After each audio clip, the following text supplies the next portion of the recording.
Fala pessoal, sejam todos muito bem-vindos aqui a mais um tema. Hoje a gente vai começar a falar sobre lavagem de dinheiro. Esse é um tema que é muito importante, afinal tem todo um movimento internacional para combater ah, o que de fato promove a lavagem de dinheiro, que é a obtenção de recurso através de atos ilícitos, como por exemplo tráfico de entorpecentes, como terrorismo e enfim, e outras práticas aí que são bem ruins. Então tem todo um trabalho a nível mundial para combater isso. E da onde que, não sei se você já parou para pensar, né, da onde que surgiu o lance da lavagem de dinheiro?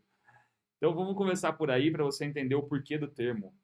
Então a expressão lavagem de dinheiro, isso aqui é o título de informação, isso não cai no exame, mas é para você entender por que o termo lavagem de dinheiro. Então ele surgiu nos Estados Unidos, o objetivo era designar um tipo de falsificação de dólares, né, que incluía colocar notas na máquina de lavar para que adquirissem uma aparência de estarem gastas.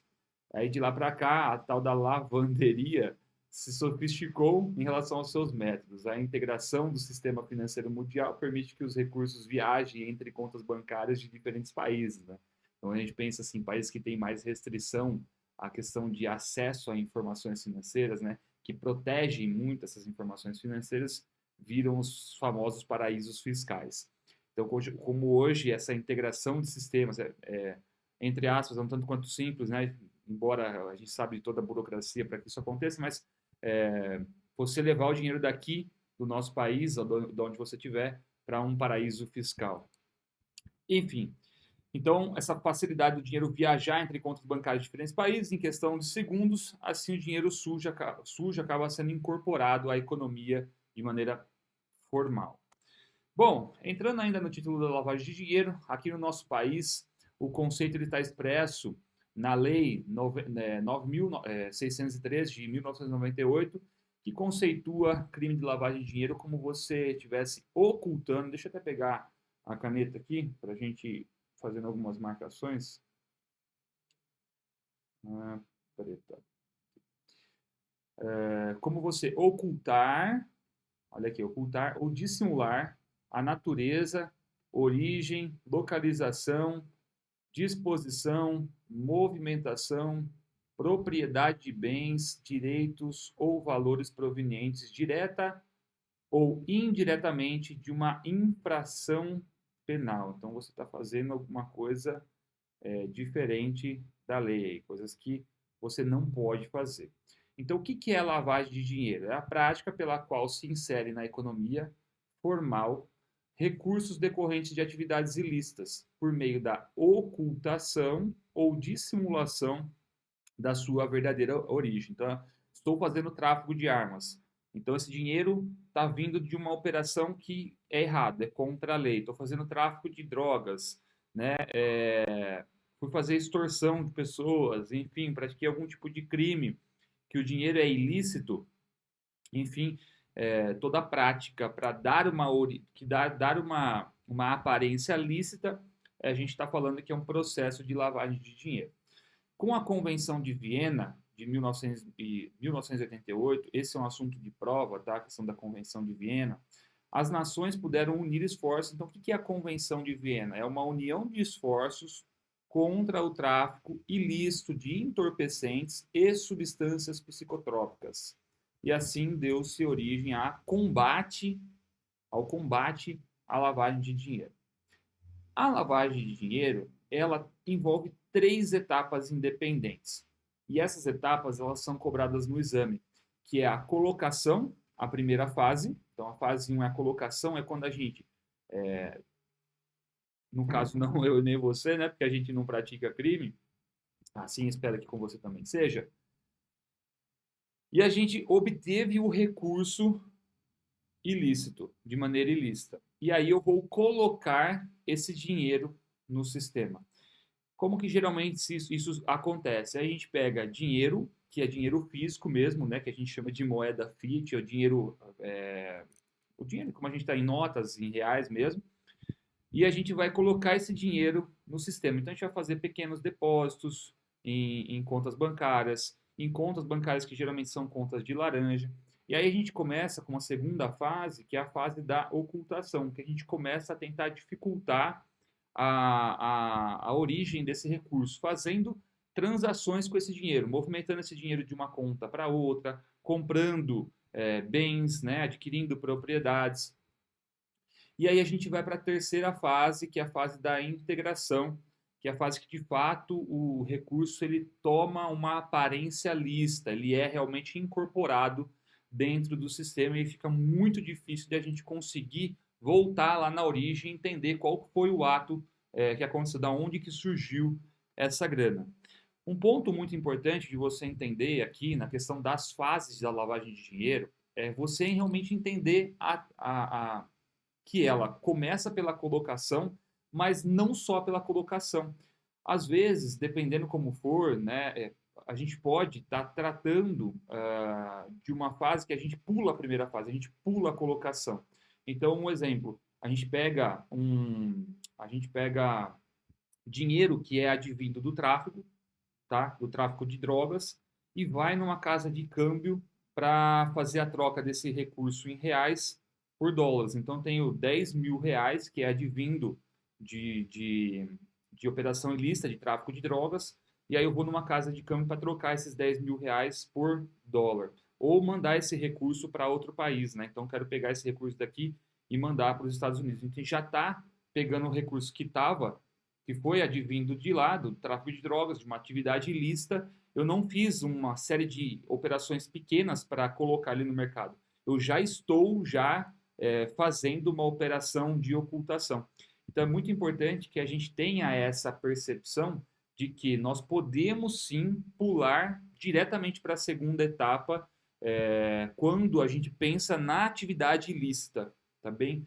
A prova ela vai trazer para você situações do dia a dia, inclusive vai ter uma aula que a gente vai entregar um documento para vocês sobre situações que você pode ficar atento, né, que pode estar sendo a questão de lavagem de dinheiro, e tem indícios de lavagem de dinheiro, e aí fica mais fácil a questão da colocação e ocultação, né, que geralmente são as fases que nós que fazemos parte do sistema, você que vai trabalhar ou já trabalha em instituição financeira, trabalha no mercado financeiro, vai conseguir trabalhar no combate, na comunicação ao órgão competente, para a gente fazer aí, unir esforços para combater essas práticas, tá? Então a gente precisa lembrar que nós temos 3 fases: colocação, ocultação e integração.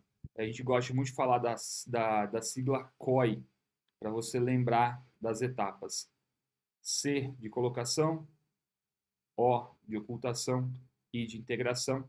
Lembra que existe um produto que você estuda em renda fixa, que é o COI, né? Que é as operações estruturadas, né?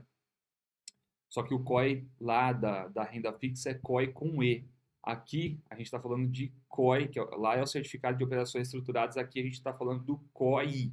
Então guarda isso, do COI, que ajuda você a guardar a sigla e as fases da lavagem de dinheiro. É muito importante, isso daí também é assunto que cai em prova.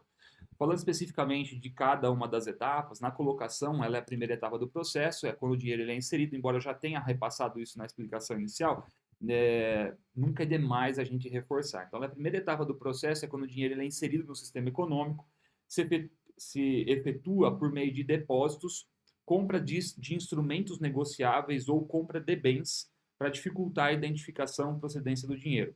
Nesse caso aqui, ó, os criminosos eles aplicam técnicas sofisticadas como o fracionamento dos valores em quantias menores e a utilização de estabelecimentos comerciais que usualmente trabalham com dinheiro em espécie. Aí a gente vai aqui para a segunda fase, que é a ocultação. Nessa segunda etapa do processo, a gente vai, quem está praticando o crime da lavagem de dinheiro, né? Eu tô com o costume aqui de falar nessa aula a gente, né? Pelo amor de Deus, eu e você, a gente não começa esse tipo de coisa, não. Então, assim, ó, a segunda etapa do processo, a gente vai dificultar o rastreamento contábil do recurso. Aqui é a etapa de tentar dificultar a descoberta de onde ele veio. Então, o objetivo é quebrar a cadeia de evidências. Guarda muito bem esse termo aqui, quebrar a cadeia de evidências que conecta o dinheiro à sua origem ilícita. Os criminosos buscam movimentá-los de forma eletrônica, transferindo os ativos para contas anônimas, né? Aqui é muito comum aquela questão da conta laranja. Então, quando você abre conta por procuração, né, é muito comum que a gente fique já de orelha em pé para ver se não tem algum problema, se não é realmente a conta de um laranja que está sendo aberta para tentar fazer esse processo de ocultação. Beleza? E aí, como eu falei, essa ocultação, geralmente o dinheiro está no sistema financeiro e vai se mandar esse dinheiro para paraísos fiscais. Né? Então, manda dinheiro para paraíso fiscal, porque lá o sigilo bancário ele é muito forte, né? Tem leis que amparam o sigilo bancário, fica muito difícil de você ter acesso de quem é o recurso, como funciona isso, tá? E por último, a integração. Nessa fase, os ativos são incorporados formalmente ao sistema econômico e as organizações criminosas buscam investir em empreendimentos que facilitem suas atividades. Acontece com muita frequência as empresas prestarem serviço entre si, como se formasse uma cadeia. Então a gente pega empresas que são das mesmas pessoas, eu compro um produto por um valor X, vendo por um valor Y, a empresa é do mesmo ciclano, às vezes se monta uma holding, enfim. Gente, o processo ele é muito organizado, ele é muito sofisticado. Aí uma empresa emite nota para outra, enfim. Eu até gosto de contar nessa aula que quando eu atuei no mercado financeiro, eu passei por duas situações, problema que realmente eram, a gente fez a comunicação na época, eu só conto um pouco da situação, não trago os fatos em si para também não colocar a minha integridade a risco aqui, mas nós tivemos duas situações de problema muito grande que a gente identificou que realmente o cliente estava efetuando práticas de lavagem de dinheiro. Uma era com tráfico de armas e a outra era de entorpecentes. E a gente fez a comunicação e ambas as contas foram encerradas. Enfim, a gente vai aprender mais para frente essa questão do encerramento da relação comercial, até para evitar risco legal, na instituição financeira, evitar risco legal, evitar risco de imagem, de estar se relacionando com esse tipo de cliente. Tá ok? Então é isso. Estudamos as etapas. Ponto importante. Estão sujeitos às punições aplicáveis aos crimes de lavagem de dinheiro. Quem está sujeito? Todos aqueles que de alguma forma contribuíram para qualquer uma dessas etapas. Inclusive você, profissional que atua no mercado financeiro, e percebeu que estava tendo algum problema, um possível problema, algum indício e não comunicou. Então, meu amigo, minha amiga, você que faz parte desse sistema para combate à lavagem de dinheiro, a gente vai entender quais são as operações que a gente deve, que vão ser comunicadas, mas sempre que você perceber que tem indício, você vai comunicar, você vai fazer a sua parte, tá bem? A instituição financeira que você trabalha, faz parte, enfim, de trabalhar no combate, porque se a gente negligencia, se a gente faz vista grossa, de alguma forma a gente está contribuindo para esse processo chegar ao final e o dinheiro realmente tornar-se com aparência, ter aparência lista. Então a gente precisa fazer o nosso papel, porque se a gente negligenciar, a gente está contribuindo. E todo mundo que contribui, de alguma forma, está suscetível às punições aplicáveis ao crime de lavagem de dinheiro. Tá bem? Esse foi o nosso primeiro encontro para a gente introduzir o assunto. Tem mais tema para a gente trabalhar daqui para frente. Agora você entende o que é lavagem de dinheiro, entende as fases e a gente vai avançar aqui para outros tópicos que são muito importantes nesse assunto. Fechado? Um grande abraço do professor Antônio Walter. A gente se vê na próxima aula. Até lá.